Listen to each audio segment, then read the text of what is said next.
Hello friends, welcome to job study. আজ PSC clerkship ও miscellaneous descriptive ইংলিশের জন্য ট্রান্সলেশনের আরেকটি নতুন ক্লাস নিয়ে এসেছি। তো চলুন দেরি না করে আমরা ট্রান্সলেশন ক্লাসটি শুরু করি। যেভাবে আমরা ছোট ছোট সেন্টেন্স থেকে ট্রান্সলেশন শুরু করেছিলাম, সেখান থেকে একটু একটু করে step by step hard translation নিয়ে আসছি। আশা করি তোমরা খুবই উপকৃত হবে এই ক্লাসগুলি যদি মন দিয়ে ফলো করো। তো প্রথমে আছে যে রমণী কহিল, শৈলেশ্বর আপনার মঙ্গল করুন। তো রমণী কহিল, রমণী বলতে কি আমরা ওম্যানকে বোঝাই, ওম্যান। তাহলে রমণী কহিল অর্থাৎ দ্য ওম্যান সেইড, কহিল অর্থাৎ বলল। The woman said double inverted comma Shaileshwar আপনার মঙ্গল করুন। May Shaileshwar, may Shaileshwar bless you, মঙ্গল করুন অর্থাৎ bless you. May Shaileshwar bless you. এখানে কিন্তু ইচ্ছা প্রকাশ করা হচ্ছে, তো এই কারণে কিন্তু মে দিয়ে শুরু করলাম। যেহেতু ঈশ্বর, আমরা অনেক সময় বলি যে মে গড ব্লেস ইউ, ঈশ্বর আপনার মঙ্গল করুন, ঠিক একই রকম এটা শৈলেশ্বর আপনার মঙ্গল করুন অর্থাৎ মে শৈলেশ্বর ব্লেস ইউ। নেক্সট, অর্ধরাত্রে ঝটিকা নিবারিত হলে, ঝটিকা বলতে এখানে ঝড়, ঝড়কে বোঝানো হচ্ছে। ঝটিকা নিবারিত হলে বা থেমে গেলে, নিবারিত হলে অর্থাৎ থেমে গেলে, থেমে গেলে যুবক কহিলেন অর্থাৎ যুবক বললেন। তাহলে প্রথমে আমরা এই সেন্টেন্সটুকু ট্রান্সলেশন করব। তাহলে ঝড় থেমে গেলে, ঝড় থেমে গেলে কখন? অর্ধরাত্রে। তাহলে when the storm, when the storm ceased,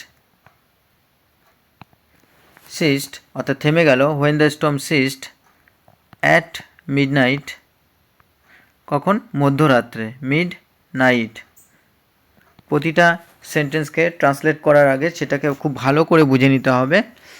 তাহলে when the storm ceased, যখন ঝড় থেমে গেল, at midnight অর্ধরাত্রে বা মধ্যরাত্রে, অর্ধরাত্রে বলতে এখানে মধ্যরাত্রিকে বোঝানো হয়েছে। The young man, the young man অর্থাৎ যুবক, দ্য ইয়াং ম্যান সেইড, যুবক কহিলেন কমা কি কহিলেন বা কি বললেন, আপনারা এখানে কিছুকাল সাহস ভরে অপেক্ষা ভর করিয়া থাকুন। তো আপনারা এখানে কিছুকাল সাহসে ভর করিয়া অর্থাৎ উইথ কারেজ বা সাহস নিয়ে থাকুন। তাহলে কী হবে? ইউ স্টে অন, স্টে অনের অর্থ হলো থাকা, ইউ স্টে অন হেয়ার। আচ্ছা, ইউ স্টে অন হেয়ার কীভাবে? উইথ কারেজ, সাহস নিয়ে, উইথ কারেজ, কারেজ, কারেজ হচ্ছে সাহস। তাহলে উইথ কারেজ অর্থাৎ সাহস ভরে বা সাহস নিয়ে কিছুক্ষণের জন্য বা কিছুকালকে বলা হচ্ছে কিছুক্ষণের জন্য, ফর সাম টাইম, কিছুক্ষণ বা কিছুকালের জন্য। আমি একটা প্রদীপ সংগ্রহের জন্য নিকটবর্তী গ্রামে যাই। যাই বলতে এখানে যাওয়া বোঝাচ্ছে অর্থাৎ ফিউচার টেন্সকে কিন্তু ইন্ডিকেট করছে। তো এখানে ফিউচার টেন্স হবে সেন্টেন্সটি। তাহলে আমি যাই, আই শ্যাল গো, আমি যাই কিসের জন্য? আমি যাই একটা প্রদীপের জন্য। তাহলে আই শ্যাল গো কোথায়? নিকটবর্তী গ্রামে। I shall go, I shall go to the nearby village, I shall go to the nearby village, আমি যাব নিকটবর্তী গ্রামে কিসের জন্য? প্রদীপ সংগ্রহের জন্য, ফর এ ল্যাম্প। তাহলে সমগ্র সেন্টেন্সটি কী হলো? হোয়েন দ্য স্টর্ম সিস্ট, যখন মধ্যরাত্রে বা অর্ধরাত্রে ঝড় থেমে গেল, দ্য ইয়াং ম্যান সেইড, যুবক কহিলেন বা যুবকটি বললেন, আপনারা এখানে কিছুকাল সাহস ভরিয়া ভর করিয়া থাকুন। ইউ স্টে অন হেয়ার, আপনারা এখানে থাকুন। উইথ কারেজ, সাহস করিয়া। ফর সাম টাইম, কিছুক্ষণ বা কিছুকাল। I shall go to the nearby village, আমি নিকটবর্তী গ্রামে যাব। ফর এ ল্যাম্প, একটা প্রদীপ সংগ্রহের জন্য।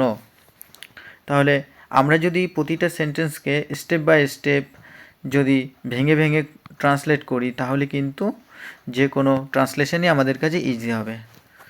আর প্রতিটা সেন্টেন্সের ক্ষেত্রেই খুব টেন্সটা বোঝা খুবই জরুরি, তারপর সাবজেক্ট, ভার্ব, অবজেক্ট এগুলো তো আছেই। তো চলুন পরেরটা শুরু করি। এই কথা শুনিয়া যিনি কথা কহিতেছিলেন, অর্থাৎ যিনি কথা বলছিলেন, তাহলে যেহেতু আগে থেকে কথা বলে আসছিলেন সেই ক্ষেত্রে কিন্তু আমরা পাস্ট পারফেক্ট কন্টিনিউয়াস টেন্স ব্যবহার করব। কোনো কাজ যদি অতীতে শুরু হয়ে বর্তমান চলতে থাকে তাহলে সেই ক্ষেত্রে আমরা, অর্থাৎ অতীতে মানে দীর্ঘক্ষণ ধরে কাজটি চলছিল তখন কিন্তু আমরা পাস্ট পারফেক্ট কন্টিনিউয়াস টেন্স ব্যবহার করি। তো এই ক্ষেত্রে কী হবে, এই কথা শুনিয়া যিনি কহিতেছিলেন তিনি কহিলেন। তাহলে এই কথা শুনিয়া অর্থাৎ হিয়ারিং দিসের অর্থ হলো এই কথা শুনিয়া যিনি কহিতেছিলেন, অর্থাৎ দ্য ওম্যান বলতে সেই রমণীকে কিন্তু বোঝাচ্ছে। Hearing this, the woman who had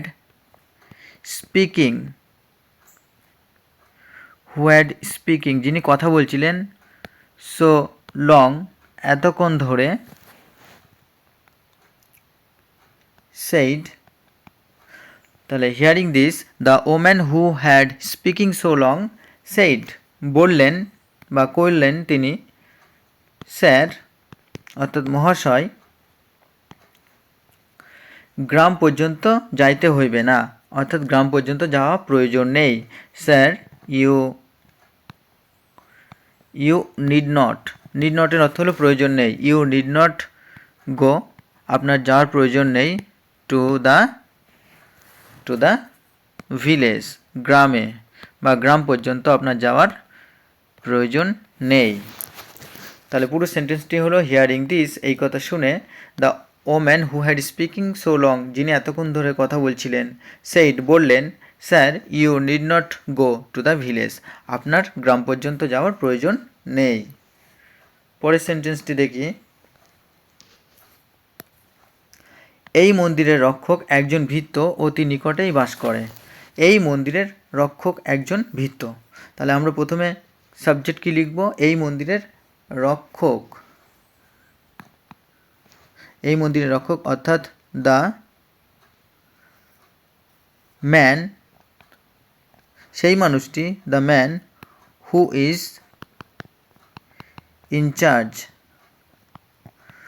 in charge of this temple, এই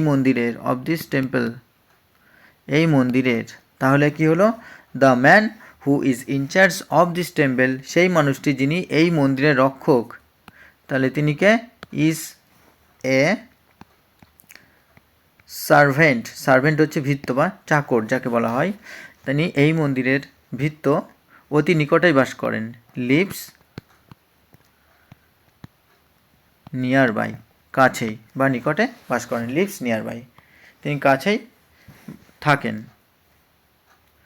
তো সেন্টেন্সটি কিন্তু এখানে লিভস নিয়ার বাই দিলাম কারণ তিনি থাকেন, অর্থাৎ এই যে ভৃত্য তিনি থাকেন বোঝাচ্ছেন। তো সাধারণ বা সিম্পল প্রেজেন্ট টেন্সেই বলা হচ্ছে। নেক্সট, জ্যোৎস্না প্রকাশ পাইয়াছে, অর্থাৎ এখানে কিন্তু চাঁদ ওঠার কথা বলা হচ্ছে। তাহলে কি, দ্য মুন ইজ আপ, অর্থাৎ চাঁদ আকাশে উঠেছে বা চাঁদ প্রকাশ পেয়েছে এমন বোঝায়। দ্য মুন ইজ আপ, বা আমরা চাঁদকে আকাশে উপরের দিকে দেখতে পাচ্ছি। নেক্সট, মন্দিরের বাহির হইতে তাহার কুটির দেখিতে পাইবেন, অর্থাৎ ফিউচার টেন্স বোঝাচ্ছে। তাহলে কি, মন্দিরের বাহির হইতে, এখানে সাবজেক্ট কিন্তু সাইলেন্ট আছে, অর্থাৎ তুমি বা আপনি মন্দিরের বাহির হইতে তাহার কুটির দেখতে পাইবেন। তুমি বা আপনি, তুমি বা আপনি এই কথাটি কিন্তু উজ্জ্ব আছে। তাহলে আমরা কি লিখব? ইউ উইল সি, আপনি বা তুমি দেখতে পাইবেন কি মন্দিরের বাহির হইতে তাহার কুটির। কি দেখতে পাইবেন? তাহার কুটির। You will see his cottage,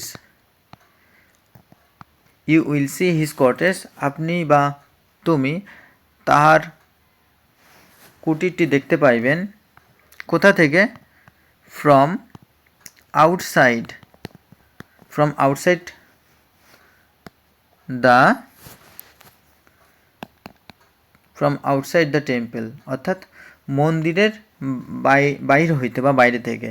you will see his cottage, তুমি তার কুটিরটি দেখতে পাইবে। ফ্রম আউটসাইড দ্য টেম্পল, মন্দিরের বাইরে থেকে বা বাইরে হইতে। তাহলে এই সেন্টেন্সটিও ফিউচার টেন্সে আছে, ফিউচার টেন্স। নেক্সট, সে ব্যক্তি একাকী প্রান্তরের মধ্যে বাস করিয়া থাকে, এই জন্য সে গৃহে সর্বদা অগ্নি জ্বালাবার সামগ্রী রাখে। তো এখানে কিন্তু সাধারণ একটি সেন্টেন্স বা সাধারণ বর্ণনা করা হচ্ছে। তো এর জন্য আমরা কিন্তু এটা সিম্পল প্রেজেন্ট টেন্সে করব। তাহলে সেই ব্যক্তি একাকী প্রান্তর মধ্যে বাস করিয়া থাকে, সেই ব্যক্তি অর্থাৎ দ্য ম্যান,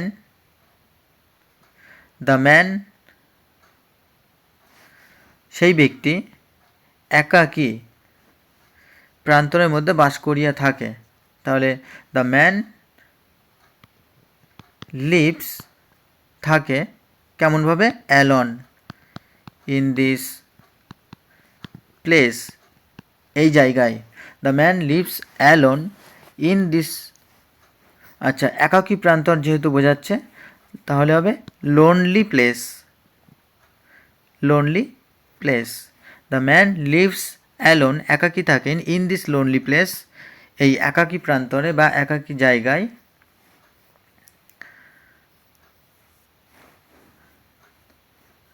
তাহলে এই জন্য, তাহলে এখানে আমরা যদি অ্যাজ বোঝাই, অ্যাজ বসাই, তাহলে কিন্তু সেন্টেন্সটি আরও ভালো হবে। As the man lives alone in this lonely place, যেহেতু মানুষটি একাকী এই প্রান্তরের মধ্যে বাস করিয়া থাকেন, হি, এবং সেই জন্য সে, তাহলে কমা দেওয়ার জন্য আমরা এটা কি কমপ্লেক্স সেন্টেন্স করলাম এবং সেই জন্য বোঝাচ্ছে কমা দেওয়ার পরে সেই জন্য বা সেই কারণে। তাহলে হি, সে গৃহে সর্বদা অগ্নি জ্বালাবার সামগ্রী রাখে। তাহলে হি সর্বদা অর্থাৎ অলওয়েজ, হি অলওয়েজ কি রাখে? হি অলওয়েজ, এখানে কিন্তু তার সর্বদা রাখার কথা বলা হচ্ছে। তাহলে হি অলওয়েজ কিপস, যেহেতু প্রেজেন্ট টেন্স বোঝাচ্ছে বা সিম্পল প্রেজেন্ট টেন্সকে বোঝাচ্ছে, হি অলওয়েজ কিপস মেটেরিয়ালস, সামগ্রী। হি অলওয়েজ কিপস মেটেরিয়ালস, সে সর্বদাই রাখে সামগ্রী। ফর, ফর কি? আগুন জ্বালাবার জন্য। For lighting, for lighting fire, আগুন জ্বালাবার জন্য। তাহলে অ্যাজ দ্য ম্যান, আচ্ছা গৃহে, ফায়ার অ্যাট হোম, অর্থাৎ গৃহে। তাহলে কি হলো? As the man lives alone, একাকী থাকে, ইন দিস লোনলি প্লেস, এই একাকী প্রান্তরে বা একাকী জায়গায়। হি অলওয়েজ কিপস মেটেরিয়াল, সে সর্বদাই সামগ্রী রাখে। ফর লাইটিং ফায়ার, আগুন জ্বালাবার জন্য। অ্যাট হোম, গৃহে। নেক্সট,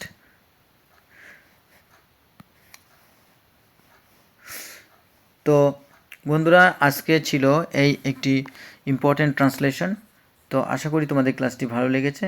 এরকম আরও নতুন নতুন ক্লাস পাওয়ার জন্য অবশ্যই চ্যানেলটিকে সাবস্ক্রাইব করে পাশে থাকা বেল আইকনটি প্রেস করে রাখবেন, এরকম ইম্পর্ট্যান্ট ডেসক্রিপটিভ ইংলিশের ক্লাস পাওয়ার জন্য। এবং পরবর্তীতে পিএসসি ক্লার্কশিপের জন্য বিশেষত যে সমস্ত ডেসক্রিপটিভ ইংলিশ রয়েছে ও মিসলেনিয়াসের জন্য, সেগুলি পরপর এই চ্যানেলটিতে আসতে থাকবে। যত বেশি লাইক, কমেন্ট এবং শেয়ার করবেন এবং সেটা থেকে অনুপ্রাণিত হয়ে আরও বেশি বেশি ক্লাস তোমাদের জন্য আনবো। ধন্যবাদ।